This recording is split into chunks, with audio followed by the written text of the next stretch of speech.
नमस्कार।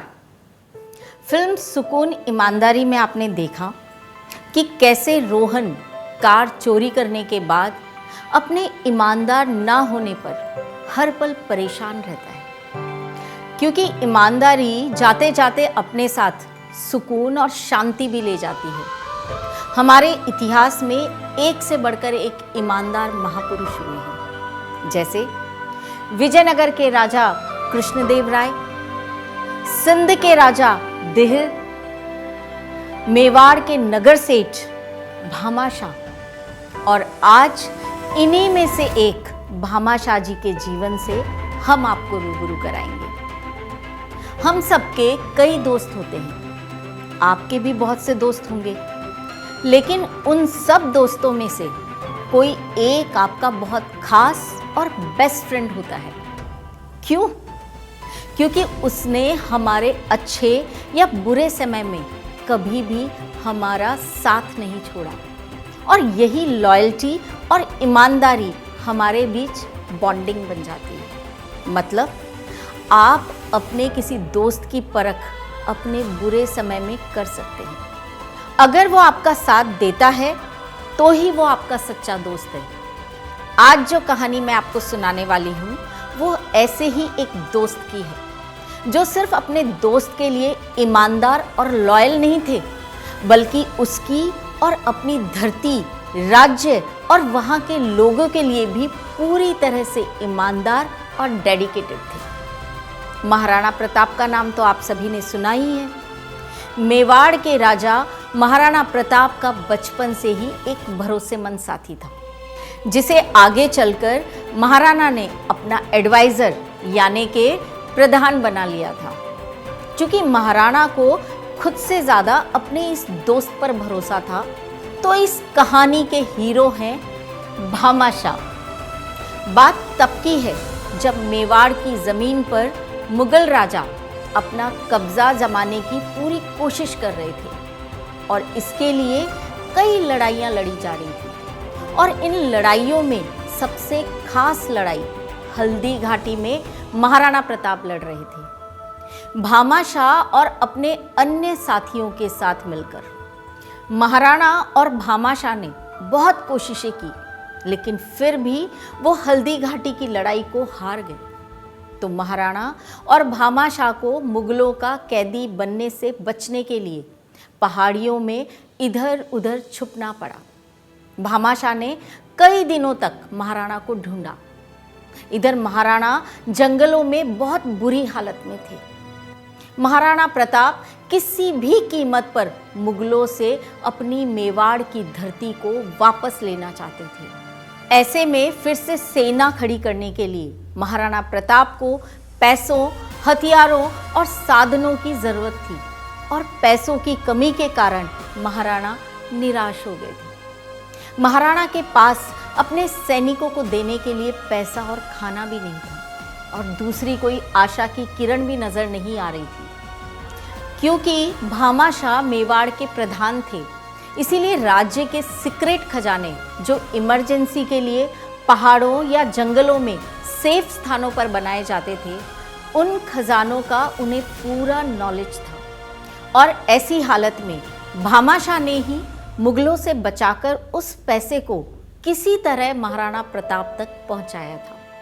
साथ ही उन्होंने अपना और अपने बुजुर्गों का अब तक का कमाया हुआ पैसा भी मेवाड़ की आज़ादी के लिए महाराणा को ये कहते हुए दिया था कि धन तो मैं फिर से कमा लूँगा, लेकिन अगर मेरी धरती, मेरी मातृभूमि पर मुगलों का सदा के लिए कब्जा हो गया, तो जो दाग इतिहास मेरे ऊपर छोड़ जाएगा उसको मैं चाहकर भी नहीं हटा पाऊंगा। इसीलिए आप मेरी जमा पूंजी को भी इस नेक काम के लिए ले लीजिए, क्योंकि जो पैसा देश के काम ना आए वो तो वैसे भी बेकार है। साथ ही भामाशाह ने मेवाड़ की लड़ाकू टुकड़ियों के साथ मिलकर कई बार शाही सेना पर हमला भी किया, और मुगलों को लूटकर मेवाड़ को वापस पाने की लड़ाई के लिए और भी पैसा इकट्ठा किया।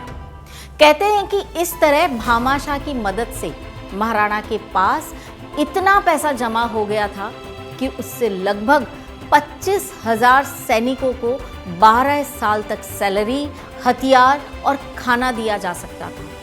और इस तरह महाराणा ने भामाशाह और अपने साथियों की मदद से नई सेना बनाकर मुगल राजाओं से अपना मेवाड़ फिर से वापस लिया।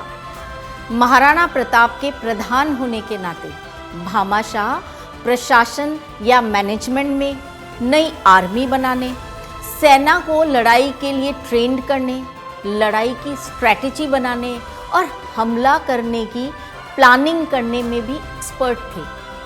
हालांकि भामाशाह को महाराणा प्रताप से अलग करने की बहुत सी कोशिशें की गई।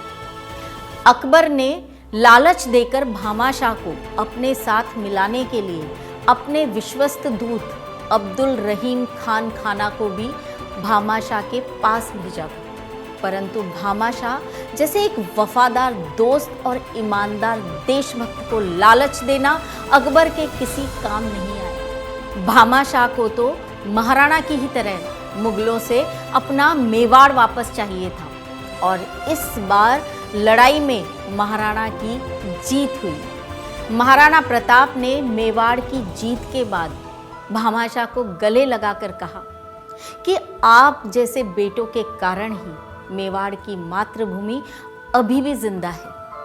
मेवाड़ की धरती, यहाँ के लोग और पूरा देश हमेशा आपको गर्व से याद करेगा। ऐसी विरल ईमानदारी एवं स्वामी भक्ति के फलस्वरूप भामाशाह के बाद उनके पुत्र जीवाशाह को महाराणा प्रताप के पुत्र अमर सिंह ने प्रधान पद पर बनाए रखा। जीवाशाह के उपरांत उनके पुत्र अक्षय राज को अमर सिंह के पुत्र कर्ण सिंह ने प्रधान पद पर बनाए रखा।